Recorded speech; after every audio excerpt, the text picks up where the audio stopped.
Continuando nossas aulas de construção e análise de algoritmos da UFC, vamos começar agora a terceira parte da disciplina. Já terminamos a segunda parte, que era programação dinâmica e algoritmos gulosos. Agora, complexidade computacional. Basicamente, o capítulo 34 do CORM, né? Então, o que a complexidade computacional faz? Basicamente, classifica os problemas em relação à dificuldade de resolvê-los algoritmicamente.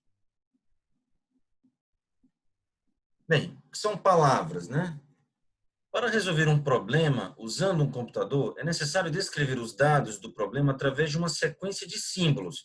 Nós temos que passar essas informações para o computador, retiradas de algum alfabeto, esses símbolos. Esse alfabeto pode ser, por exemplo, o conjunto de símbolos da tabela ASCII, né? Ou o conjunto 01, totalmente binário, né? Qualquer sequência de elementos de um certo alfabeto é chamado de uma palavra. Não é difícil codificar objetos tais como números racionais, ou vetores de números, ou matrizes, grafos, e até funções como palavras usando símbolos de algum alfabeto. Tá? A forma de codificar isso geralmente se aprende em disciplinas como teoria da computação, mas não é difícil de imaginar.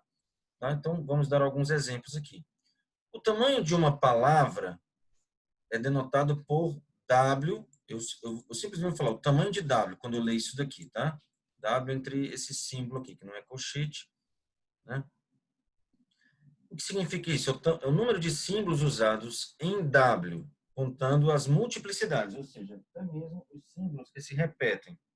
O tamanho do número racional, por exemplo, 123 dividido por 567 é 7, usando, por exemplo, a tabela ASCII, né, que aceita números, né, algarismos, 1, 2, 3, o símbolo de barra, né? Aqui teria 1, 2, 3, 4, 5, 6, 7 elementos aqui, tá? Perfeito. Outro exemplo, um grafo. Imagina esse grafo G com vértices A, B, C, D, E, F, G, H, I, J. Ok? Perfeito. Como é que nós poderíamos codificar esse grafo? A gente precisa dizer as duas informações. Quais são os vértices e quais são as arestas. Quais são os vértices? A, B, C, D, E, F, G, H e J. Só que a gente tem que colocar alguma coisa dividindo aqui o conjunto de vértices, né? Que iria até aqui, basicamente.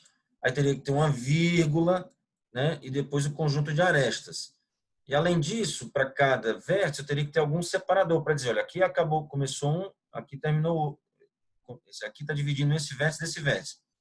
Então, esse símbolo aqui é um vértice, esse símbolo é outro vértice, outro vértice, outro vértice, e a partir daqui começa o conjunto de arestas, ok?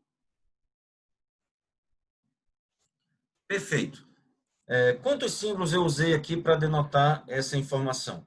Se você contar o número de símbolos aqui, inclusive abre parênteses, as chaves, as vírgulas e tudo mais, se você contar tudo isso daqui, vai dar 59 símbolos. Então, seria o tamanho da palavra para codificar esse grafo, tá bom? Uma palavra, essa palavra representaria esse grafo, tá bom?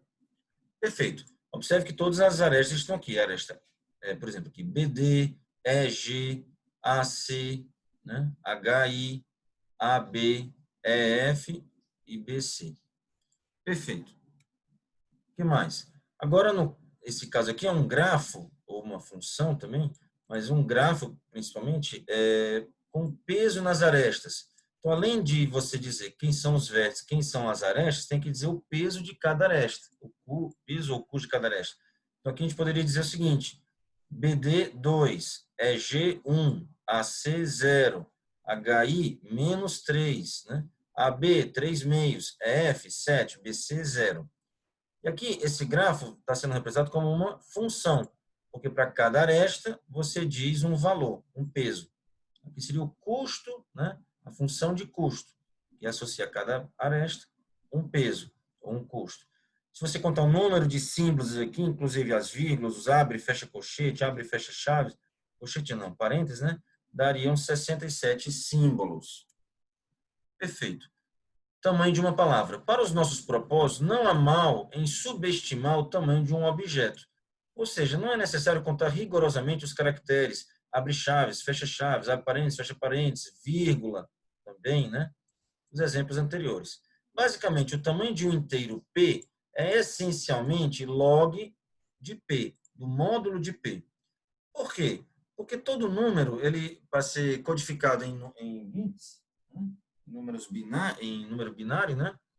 Você precisa do log do valor dele, do número de bits para representá-lo. Por exemplo, 8, precisamos de quanto? De 3 bits, né? 1 e 1. Log de 8 na base 2 dá 3, né? O tamanho de um número racional P e Q é essencialmente o log de P mais o log de Q, o módulo, né? A parte positiva. Por quê? Porque basicamente aqui eu preciso de dois números, o P e o Q. Para representar os dois, eu preciso de log P para representar o P e log de Q para representar o Q. Perfeito. O tamanho de um vetor A1 até N é a soma dos tamanhos de seus componentes. Então, para representar o A1, eu preciso de o tamanho de A1. Para representar o A2, eu preciso do tamanho de A2. E a N, eu preciso do tamanho de AN. E somo todos, né? Porque eu preciso de um espaço para isso, um espaço para isso. É o tamanho de cada um, basicamente. Ok? Então, vamos lá. Problemas e instâncias. Cada conjunto específico de dados de um problema define uma instância. O tamanho de uma instância é o tamanho de uma palavra que representa a instância. Tá bom?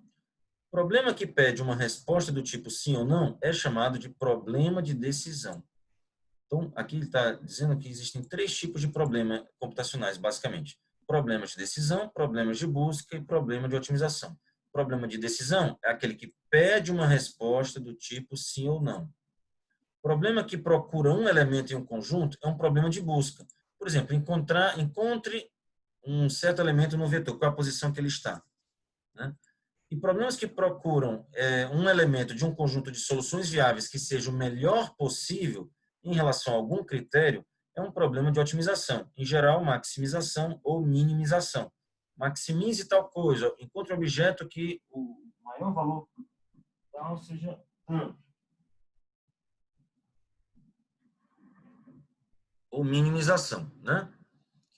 Vamos ver aqui alguns exemplos. Tá, então, antes disso, vamos só relembrar aqui. Ó. Cada conjunto específico de dados de um problema define uma instância, certo? Então, vamos ver já isso, o tamanho de uma instância, a gente já vai ver o tamanho de uma palavra que representa a instância. Ok, vamos ver aqui esse problema do máximo divisor comum. Dados dois números inteiros e não negativos A e B, determinar o MDC A e B, o máximo divisor comum. Esse pode ser visto como um problema de busca. Encontre o máximo divisor comum. Mas também pode ser visto como um problema de otimização, problema de maximização. Encontre um divisor de A e B em comum que seja máximo, né? Ok. Por exemplo, o máximo divisor comum de 30 e 24 é 6. 6 vezes 4, 24. 6 vezes 5, 30. O máximo divisor comum desses dois números aqui é 1. Eles são primos entre si, né? E o máximo divisor comum desses dois números aqui é 11. Tá? Qual a instância do problema? Todo problema, mesmo de busca, de maximização, tem que ter uma instância, A e B. Né? São os dois números. E qual o tamanho da instância? É dado pelo tamanho de A mais o tamanho de B. Não é isso? São dois valores. Então, é o tamanho de A mais o tamanho de B. Como eles são números, é basicamente qual o tamanho de um número A? É log de A. O número de bits necessários para representá-lo. E o tamanho de B é log de B. Então, é log de A mais log de B. O consumo de tempo de um algoritmo café com leite, ou seja, um algoritmo muito simples, ele é O de B. Como é que seria isso? Para todo número, onde o B, assumindo que o B é o menor entre A e B, né? Assumindo que o B é o menor dos dois, de 1 até B, eu vou procurando. Esse número é divisor dos dois, esse número é divisor, esse número, eu vou para cada um vou testando, né? Então seria um algoritmo O de B, tá? Agora, o algoritmo de Euclides ele é mais sofisticado, é log de B, bem mais rápido, ok? Perfeito. Depois a gente vai ver que esse algoritmo café com leite, vai ser considerado exponencial para esse problema. O algoritmo de Euclides é que é polinomial. Agora, vejam só, aqui era um problema de maximização, ou de busca também, né? Mas um problema de otimização. Aqui vamos ver a versão de decisão desse problema. Olha só. Dados números inteiros não negativos A e B, e além disso, um inteiro K, o MDC de AB igual a K, aqui já é uma pergunta do tipo sim ou não, ou seja, um problema de decisão. Então, veja, no slide anterior nós tínhamos um problema de maximização, otimização. E agora nós temos aqui um problema de decisão. Então, em geral, o problema de otimização a gente consegue traduzir para um problema de decisão adicionando um elemento K, para dizer, olha, o valor tal é tanto, é no máximo tanto, ou menor ou igual a tanto, né? Menor ou igual a tanto, ou maior ou igual a tanto. O máximo divisor comum de 30 e 24 é 6, aqui é o mesmo exemplo, né? Agora a pergunta é, o máximo divisor comum de 30 e 24 é 2, é 3, é 4, é 5, é 6. Aí quando fosse 6, a resposta seria sim, né? Ok. Problema de decisão, a resposta é sempre do tipo sim ou não. Nesse caso aqui, a instância A, B e K. Você precisa passar os dois números e o K que vai, né, ajudar a formular a pergunta. O MDC de A e B é igual a K, ok? E qual é o tamanho da instância? O tamanho de A mais o tamanho de B mais o tamanho de K, que é o log de A mais log de B mais log de K. Essencialmente isso, tá? Outro problema, o problema da subsequência comum máxima, ou subsequência comum mais longa, como nós vimos em programação dinâmica. Aqui, esses slides estão sendo chamados de SSCO, subsequência comum máxima. A gente lá chamou de LCS, Longest Common Subsequence, né? Então, vou ficar alternando aqui as notações. LCS, o que aqui é SSCO máxima? Subsequência comum máxima é basicamente LCS. Então, dados duas palavras, X de 1 até M e Y de 1 até N, a primeira tem M letras, a segunda tem N letras, encontre a LCS, a subsequência comum máxima entre os dois. Por exemplo, aqui o X, ABC, BD, AB, e o Y, BDC, ABA. A subsequência comum mais longa, o máximo é BCAB. Isso é um problema de otimização, é máximo, né? Maximização. A instância, eu recebo as duas palavras, X de 1 até M, M letras, Y de 1 até N, N letras. O tamanho da instância é o tamanho de X, mas o tamanho de Y, essencialmente. E assumindo que cada valorzinho desse vetor X é uma letra do alfabeto, né? O alfabeto A até Z, por exemplo, ou mesmo que seja a tabela ASCII, né? Então, é o alfabeto que eu estou usando, então vai ser o número de elementos. Então, o tamanho de X mais o tamanho de Y, que é M mais N. Tá? O consumo de tempo de um algoritmo que nós vimos lá na programação dinâmica, aqueles recursivos simples, dava 2 elevado ao mínimo de M, o mínimo entre M e N. Né? Mas o consumo de tempo do algoritmo de programação dinâmica mesmo é M vezes N.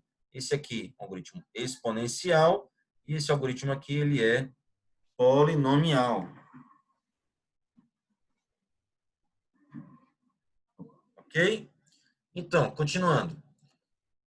Aqui, como a gente tinha acabado de falar, é um problema de otimização, um problema de maximização, né? Certo. Agora podemos traduzir esse problema para um problema de decisão. Dados, né, palavras x e y, eles possuem uma subsequência comum de tamanho pelo menos k, né? Então, de novo, tradução de um problema de otimização para um problema de decisão, né? Aqui quer dizer o quê? Uma LCS, uma subsequência comum, não, LCS não, quer dizer, uma subsequência comum de tamanho pelo menos k. Ok, o x, de novo, aquele exemplo, o y também, aqui a subsequência comum máxima é BCAB. Então, se a pergunta fosse, existe uma subsequência comum de tamanho maior ou igual a 1? Sim, tem de tamanho 4.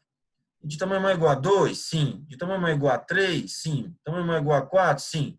E de tamanho maior ou igual a 5? Não. Aí não, porque essa máxima é 4, né? Então, aqui a entrada seria o quê? O vetor x, o vetor y e o número k. Então, qual seria o tamanho da instância? O tamanho do x, considerando que cada elemento do x é uma letra do alfabeto, não são números, né? O y também, e o k, o k sim é um número, precisa ser log de k para representá-lo, tá? Outro exemplo, o problema booleano da mochila. Problema Knapsack Problem, problema da mochila. Dados N, que é o número de itens, W, que são os pesos, né, weight, valor, o vetor V de valores, e W, que é a capacidade da mochila, encontrar uma mochila booleana ótima, ou seja, que maximize o valor satisfeitas aquelas restrições de pesos, né? É um problema de otimização, maximização, né? Esses vetores aqui, W e V, são vetores de inteiros, a gente está assumindo isso, né? Não é de números racionais, vetores de inteiros. Aqui um exemplo que a gente já viu quando vimos isso aqui em programação dinâmica, uma capacidade da mochila sendo 50 e tendo 4 itens, né? 1, 2, 3, 4. Aqui o peso e valor, peso e valor, peso e valor, peso e valor. Aqui a solução seria leva o item 2 e o item 3 e não leva o item 1 e 4. O valor daria 1.000, 600 mais 400 dá 1.000 e ele cabe na mochila. 30 mais 20 é igual a 60, menor é igual a 50, quer dizer, 50. Problema de otimização, maximização. Qual a entrada? O número de itens, o vetor de pesos, o vetor de valores e a capacidade da mochila. Qual é o tamanho da instância? N é um número inteiro. Então, o tamanho do N vai ser log de N, né? Preciso dessa quantidade de bits para representá-lo. O vetor W, o tamanho do vetor W é o quê? O número de elementos dele é N. Só que dentro dele são números, né? Não são letras de um alfabeto, são números inteiros. Então, para representar o número inteiro de cada um, eu preciso de log do número lá dentro. Então, assumindo que a capacidade da mochila é o maior peso que existe, então cada número dentro do vetor W é menor ou igual a o Wzão, que é a capacidade da mochila, né? Então, preciso no máximo de log W para representá-lo. Então, fica n log W para representar o vetor W. E o vetor de valores? Eu preciso de n log V. Professor, o que é V? V é o maior valor dentro do vetor de valores. Tá? Aí eu preciso de n vezes log V, porque para cada valorzinho dentro do vetor, eu preciso de log V, no máximo, né, log V para representá-lo. E o número W, que é a capacidade da mochila, log W para representá-lo. Ok? Então, essa daqui seria essencialmente o tamanho do vetor. O consumo de tempo da mochila booleana que nós vimos, né, em programação dinâmica, era um algoritmo que a gente chamou de pseudo-polinomial, n vezes W. A gente viu que se W fosse da ordem de n, aí daria polinomial. Mas se o W for da ordem de 2 elevado a n, por exemplo, aí daria n 2 elevado a n, que dá um algoritmo exponencial. Tá bom? Perfeito. E o problema booleano da mochila de decisão? Lá era otimização. Agora a gente pode ver do ponto de vista de decisão. Então, mesma coisa, dado N, número de itens, W, vetor de pesos, V, o vetor de valores, W, a capacidade da mochila, e acrescenta mais um parâmetro K, que vai nos ajudar a formular a pergunta. Né? Existe uma mochila booleana de valor maior ou igual a K? Aqui deveria ter um ponto de interrogação no final. Né? Então, aqui, de novo, como traduzir um problema de otimização para um problema de decisão? Acrescenta um parâmetro K lá no problema de otimização e faz a pergunta do tipo sim ou não. É um problema de decisão, resposta sim ou não. Acrescentamos aqui o parâmetro K para representá-lo log K. O resto é tudo igual. Tá bom? O problema fracionário da mochila agora. Dados N, W, V e W. Encontrar uma mochila ótima. Né? Só que agora eu posso quebrar itens. Né? Aqui, por exemplo, eu vou levar 1/3 só do item 2 e o item 1 inteiro. Né? Aqui a gente já viu que tinha um algoritmo guloso bem simples. Mas o problema é o mesmo, né? Log de N, N log W, o tamanho da instância, né? N log de V mais log de W. É um problema de otimização, né? Otimização. De novo. Só que é um problema fracionário, não é mais o booleano, né? Eu posso levar 1/3 de um objeto, tá? Então, nós já vimos aqui o algoritmo guloso, era mochila fracionária N log N. Esse algoritmo, sim, é polinomial, ao contrário desse aqui da mochila booleana, que é N vezes W, ele é pseudo-polinomial, tá? Assim como temos o problema de otimização do problema fracionário da mochila, podemos ter a versão de decisão também. Mesma coisa, como traduzir de otimização para decisão, tudo igual, só que acrescenta o K, um parâmetro a mais, para poder fazer a pergunta. Okay, dessa vez temos o ponto de interrogação, né? Exemplo, W igual a 50, N igual a 4, K igual a 1010. Existe uma mochila 1010, que o valor é 1010, né? Certo? Então tem. Se eu conseguir levar, se eu levar, né, o item 1 inteiro e 1/3 do item 2, fazendo aqui a conta vai dar 1040. Oh, perdão, a resposta aqui é... Não, a resposta aqui é sim. Existe um valor 1040 e a pergunta é, não é igual a 1010 existe? Existe, 1040. Certo? Agora, se a pergunta fosse, talvez, 1050, talvez a resposta fosse não, né? Teria que ver aqui os detalhes, eu acredito que esse aqui é o melhor que existe. Então, se fosse 1050, a resposta seria não. 1040 parece que é o melhor de todos. Isso aqui é um problema de decisão. Pergunta, resposta sim ou não. Qual a diferença do anterior? É que temos o parâmetro K aqui, então vai mudar aqui a entrada, o tamanho da entrada mais log K. Vai representar esse número inteiro K. Ok? Modelo de computação. É uma descrição abstrata e conceitual de um computador que será usado para executar um algoritmo. Um modelo de computação especifica as operações elementares que um algoritmo pode executar e o critério empregado para medir a quantidade de tempo que cada operação consome. Operações elementares típicas, como somar, subtrair, multiplicar, são operações aritméticas entre números e comparações. Menor ou igual, é diferente, é maior ou igual.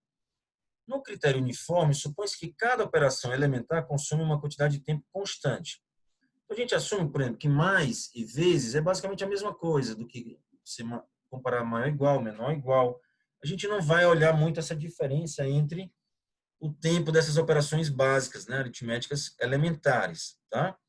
A gente considera que todas elas gastam uma quantidade de tempo constante.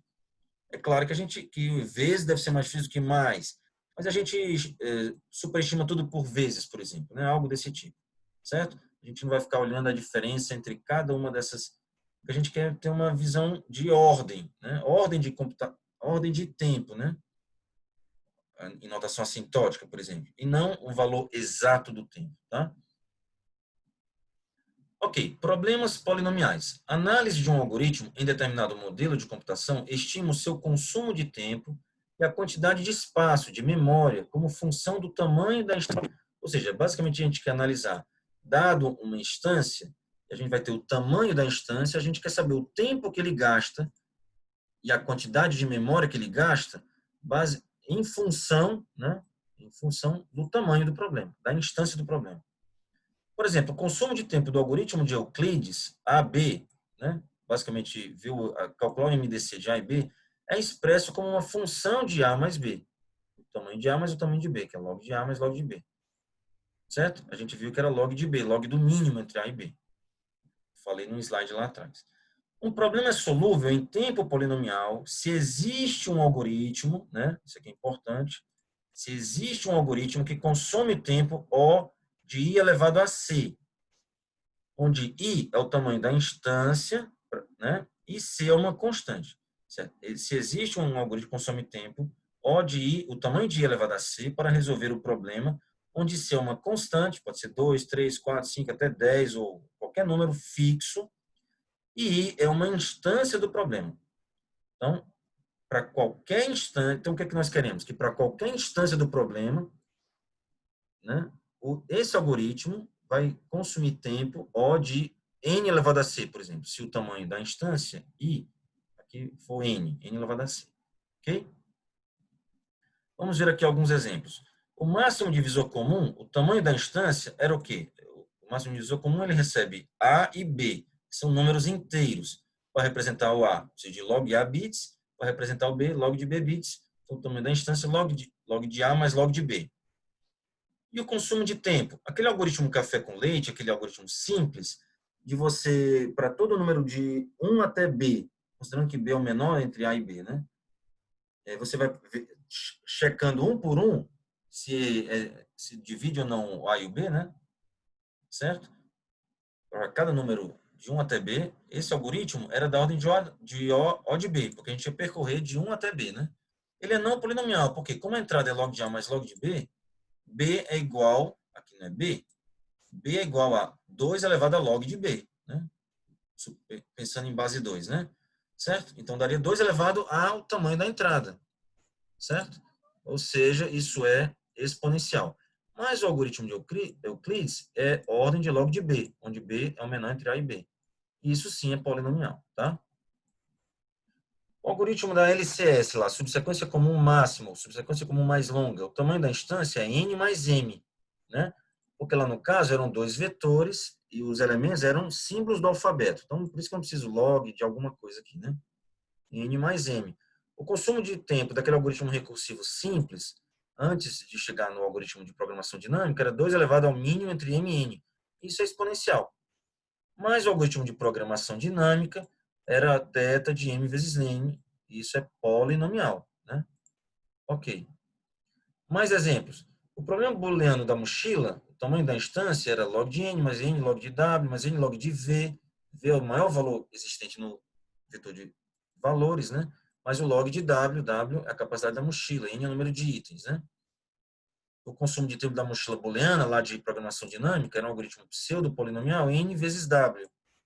Não é polinomial. Por quê? Porque w é igual a 2 elevado a log de w. Veja que sempre que aparece o w, ele está acompanhado do log. Log de w, log de w. Não aparece w sozinho aqui. Então, está 2 elevado a log de w. Então, isso é exponencial. Não é polinomial esse algoritmo. Não quer dizer que o problema seja, né? Tá bom? Ok. Esse algoritmo de programação dinâmica não é polinomial, né? Considerando que o w pode ser um valor qualquer, tá? O problema fracionário da mochila, nós tínhamos lá um algoritmo, ordem de n log n, que era para ordenar aquela razão entre peso, entre valores e pesos, né? E ele é um algoritmo polinomial. Por quê? Porque nós temos n aparecendo aqui, aqui tem n, e log de n aparece aqui, né? Ok? É um algoritmo polinomial.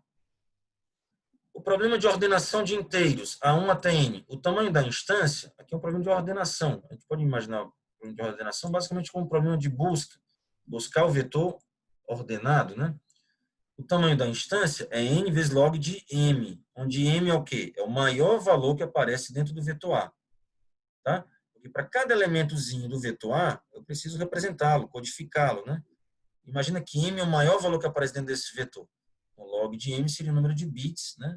O tamanho da representação que eu preciso, n log de m. Onde m, aqui, ó, é o máximo, está aqui escrito, né? O máximo de A1, A2 até n mais 1. O consumo de tempo do merge sort, o heap sort também, é n log n, isso é polinomial, ok? Então vamos lá, o que é a classe P? Uma definição importante, né? Basicamente, em linhas gerais, são os problemas de decisão que são fáceis de resolver. O que quer dizer isso? Por algoritmo eficiente, entende-se um algoritmo polinomial.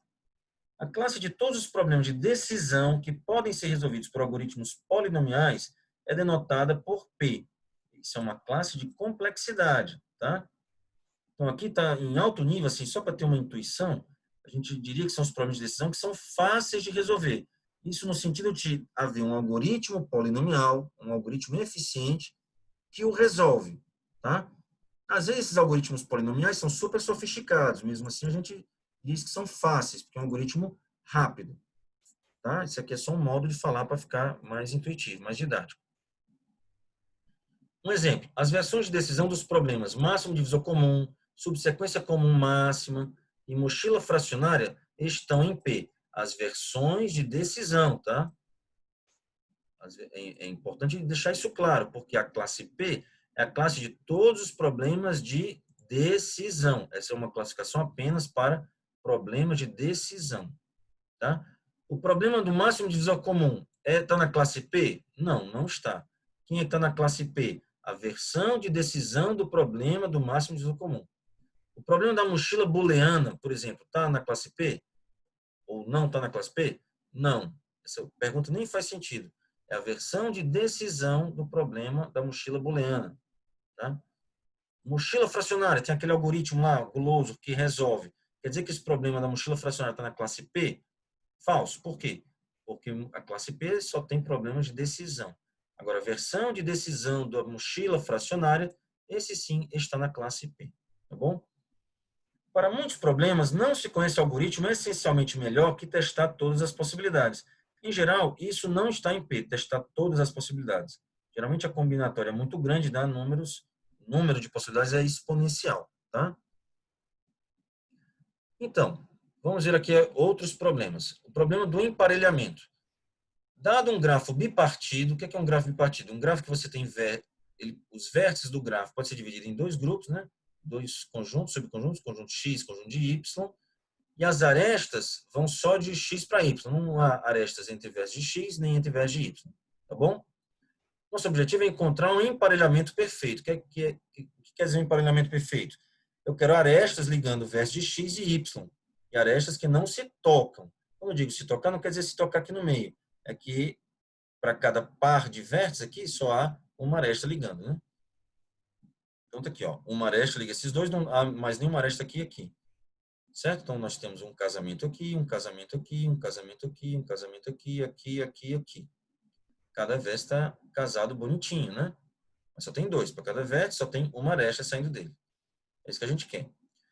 Ok. Quando a gente faz essa pergunta, existe um emparelhamento perfeito? Poderia não existir, certo? Poderia ter aqui um outro grafo arrancando algumas arestas que eu não consiga fazer esse emparelhamento perfeito.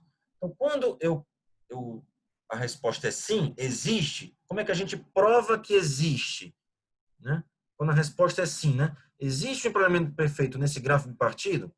Está aqui, existe, sim. Como é que você prova? Está aqui, as arestas em vermelho estão provando isso. Isso é o que nós vamos chamar de um certificado, tá? Ok? As arestas vermelhas são um certificado de que a resposta aqui é sim. Existe, sim, um emparelhamento perfeito nesse gráfico bipartido. Mas e se não existe? Aqui um outro grafo que não existe. Como é que a gente provaria que não existe? Nesse problema em particular, dá para provar mostrando aqui um conjunto de vértices de x, então que a vizinhança lá em y dá menos vértices. Olha só, o tamanho de x é 4. E se eu olho todos os vizinhos aqui, considerando os 4 elementos, só dão esses 3. 1, 2, 3. Ó. Então, o tamanho desse conjunto S aqui, né, é maior do que o conjunto de seus vizinhos. 1, 2, 3. Veja, esses 4 aqui não se ligam para nenhum desses outros. Então, como é que eu vou fazer um emparelhamento perfeito? De 4 vértices, eles se ligam só a 3. Impossível, né? Tá bom? Então, aqui seria uma prova de que não existe um emparelhamento perfeito. Nem todos os problemas têm isso. Tem problemas que eu consigo achar um emparelhamento, um certificado para a resposta sim. E tem problemas que eu consigo achar um certificado para a resposta não. E tem problemas como esse problema bonitinho aqui de emparelhamentos que eu consigo tanto para sim, aqui está o vermelho, mostra um certificado para sim, e como para não. Esse conjunto de vértices aqui, esse S com 4 vértices, me dá um certificado para não, ok? Agora vamos ver outro problema, um grafo hamiltoniano. Dado um grafo, encontrar um ciclo hamiltoniano. Ou, se for problema de decisão, a pergunta é, nesse grafo existe um ciclo hamiltoniano?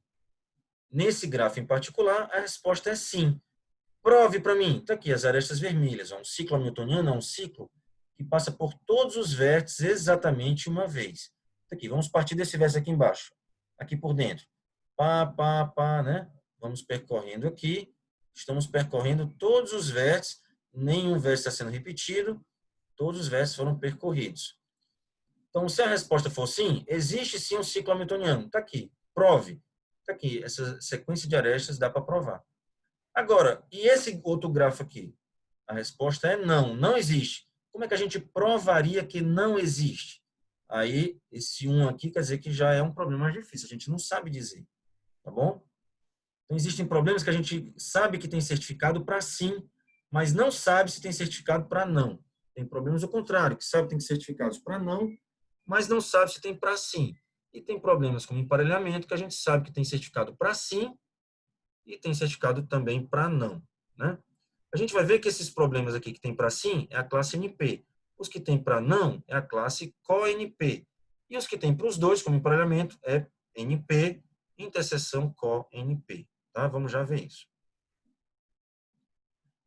Antes de chegar lá, precisamos da definição de verificador polinomial para sim. E vai ter depois o verificador polinomial para não. Um verificador polinomial para a resposta sim a um problema π maiúsculo, né? É um algoritmo polinomial ALG que recebe uma instância do problema. Então, você recebe uma instância I do problema π e, além disso, recebe um outro objeto C. O C é o certificado. Então, que o C, o tamanho do C é polinomial no tamanho da instância para alguma constância C, alguma constante C, ou seja, ele é polinomial. Ele devolve sim para algum C se a resposta, né, π é sim, e não caso contrário. Tá bom? Isso quer dizer o quê? Basicamente, nós queremos um algoritmo que, além da entrada do problema, nos dá um certificado ou prova, e ele basicamente verifica se aquele certificado é válido. Ok? Vamos lá. Então, vamos lá. Eu estou falando aqui, tem um certificado como entrada, mas às vezes esse certificado não é válido, é um inválido. A gente quer saber se o certificado é válido ou não, né? Um modo de pensar. Por exemplo, nesse problema do caminho do ciclo hamiltoniano, né? Certo? Tá aqui. Aqui está o grafo G, e além disso, nós passamos as arestas vermelhas, essa sequência de arestas vermelhas, essa sequência aqui, pá, pá, pá, nessa ordem aqui, bonitinho. O que a gente tem que fazer? Apenas testar se está passando por todos os versos exatamente uma vez, se não está havendo repetição, se todos os versos estão sendo passados, ou seja, a primeira coisa, todos os versos são passados exatamente uma vez, você verifica isso facilmente, então daríamos a resposta sim, não é isso? É o que ele quer. Ok. Exemplo. Se G é hamiltoniano, então o ciclo hamiltoniano de G é um certificado polinomial. É o que eu acabei de dizer. É uma sequência de vértices, né? Dados um grafo G, lá do problema hamiltoniano, e C, que é essa sequência de vértices, né? Esse ciclo hamiltoniano, o próprio ciclo hamiltoniano, pode-se verificar em tempo O do tamanho de G se C é um ciclo hamiltoniano.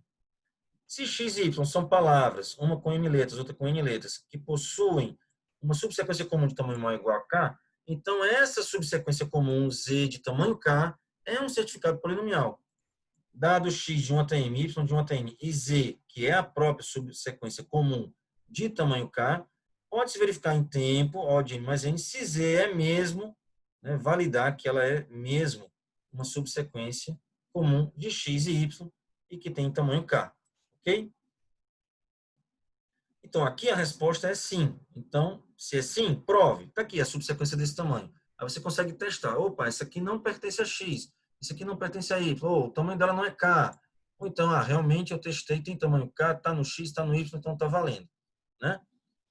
Se N é um número composto, então um divisor próprio de maior do que 1 de N é um certificado polinomial. Tá? Quando a gente diz próprio, quer dizer que é diferente de N. Beleza. E o que seria um verificador polinomial para não? Um verificador polinomial para a resposta não é a mesma ideia, só que ele responde sim se a resposta do problema for não. Tá? Ok? Então, se você sabe que a resposta é não, prove que é não. Aí você apresenta um certificado e você vai mostrar lá que é não. Tá? Então, semelhante à ideia aqui do emparelhamento, né? Temos um tipo de certificado diferente para cada coisa, né? O certificado, no caso do sim, do emparelhamento, são as arestas. Você consegue testar se todos os versos estão sendo tocados, se não tem uma aresta saindo de dois versos, né? Tocar exatamente uma vez. E para não, é outro tipo de certificado, tá? Aqui no problema do emparelhamento. Perfeito.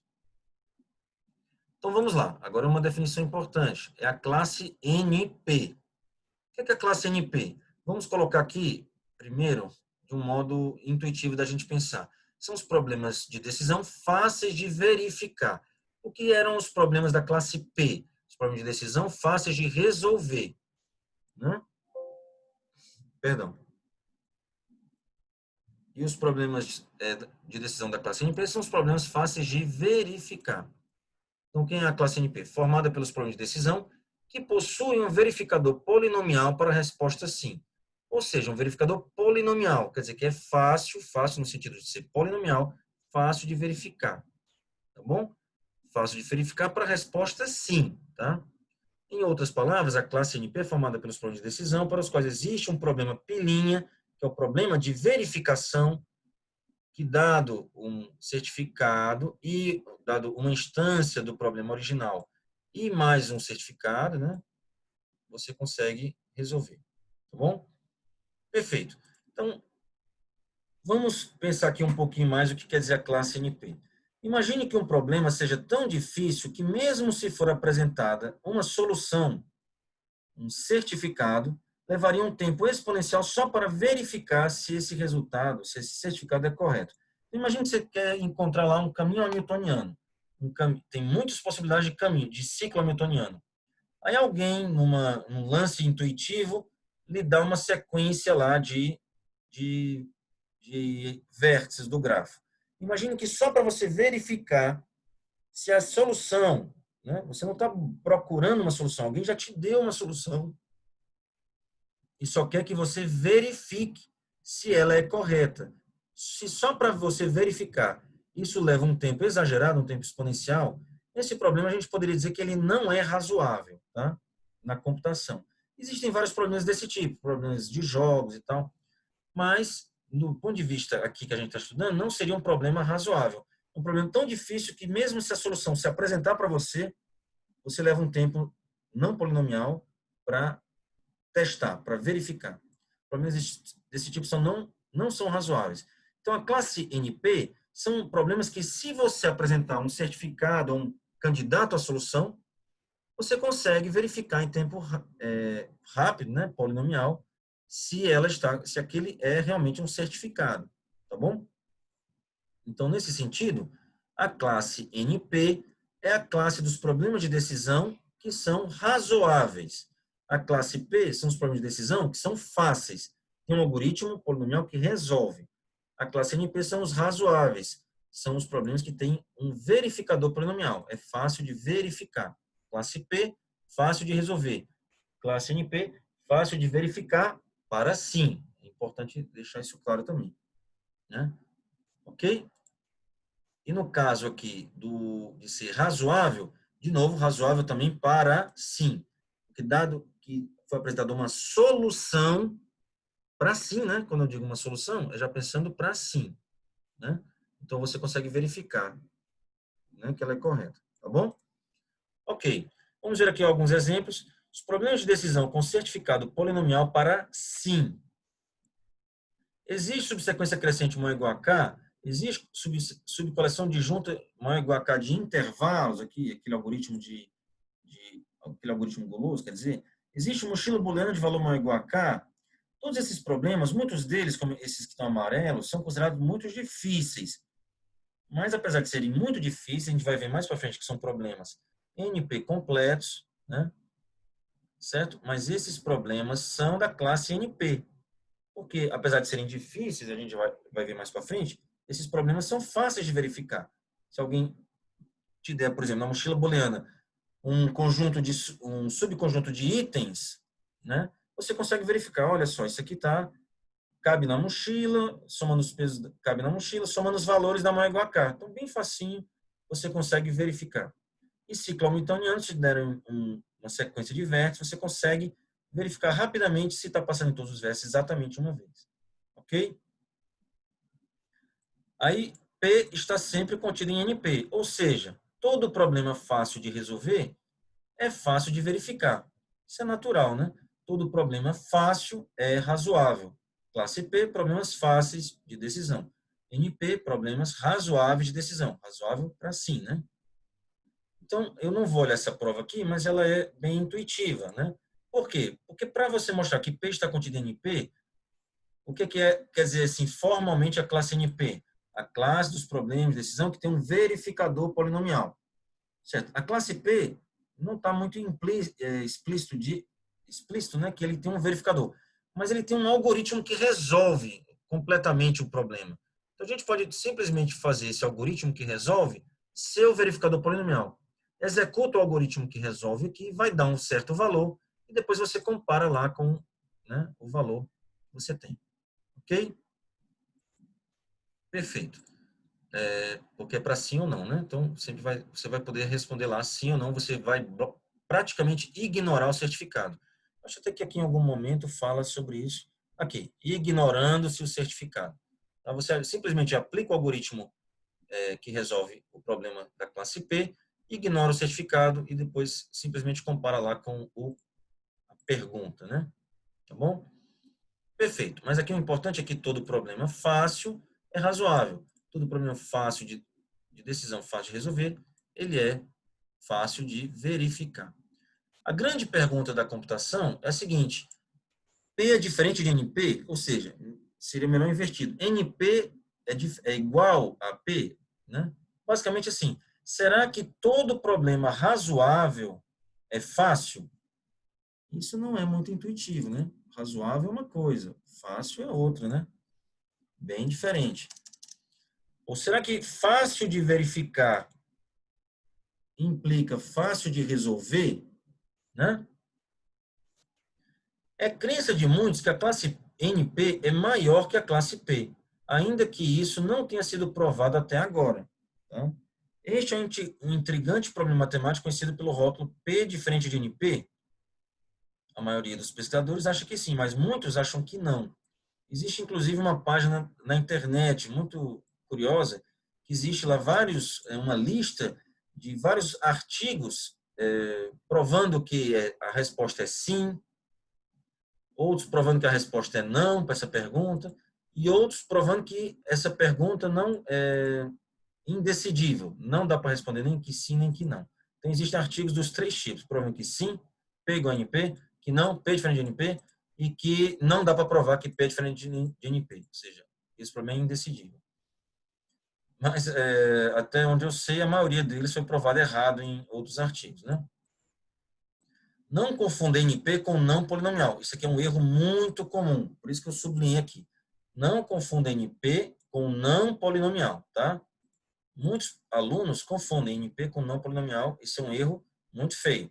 Não polinomial é basicamente não determinístico polinomial. Vem de uma outra definição da classe NP que envolve máquina de Turing não determinística. N de não determinístico, P de polinomial, tá? Mas não confundir NP com não polinomial. Perfeito. Para terminar, temos a classe também CoNP. A classe CoNP é definida trocando-se o sim por não na definição de NP.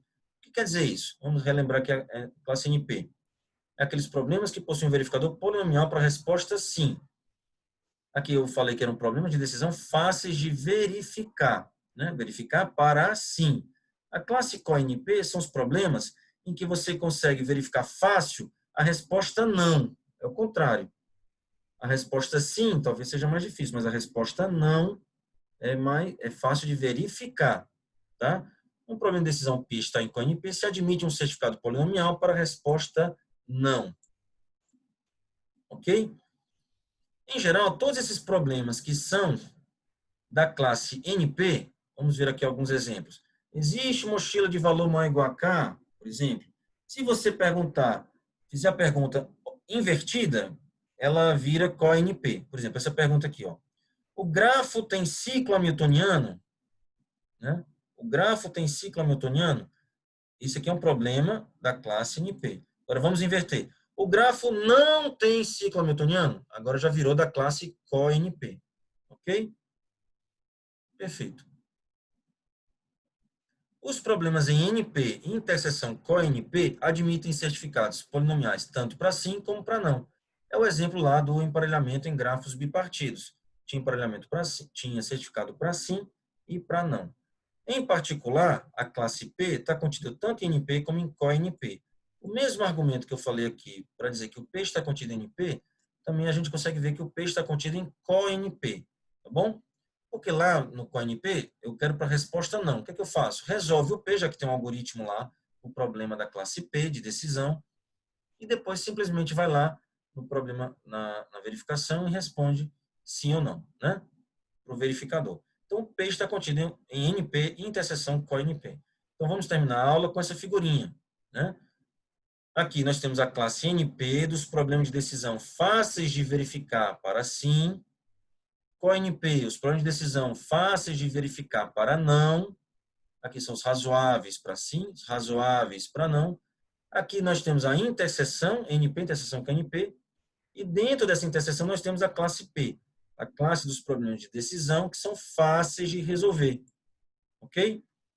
Então, sempre temos aquelas perguntas. P é diferente de NP? NP interseção com NP é diferente de P? NP é diferente de CoNP? Nem se sabe se tem problemas aqui que não estão lá e vice-versa, tá bom? Para terminar a aula, só lembrando que toda essa classificação serve apenas para problemas de decisão, não serve para outros tipos de problemas, como problemas de otimização ou busca. Apesar de que, como nós já vimos, problemas de otimização, nós podemos obter uma versão de decisão e classificar essa versão de decisão. Se a versão de decisão do problema de otimização tiver numa dessas classes, então a gente pode dizer alguma coisa sobre o problema de otimização. Mas a gente não pode dizer que o problema de otimização está aqui, aqui, aqui ou aqui. Essa classificação é só para problemas de decisão. É isso, gente.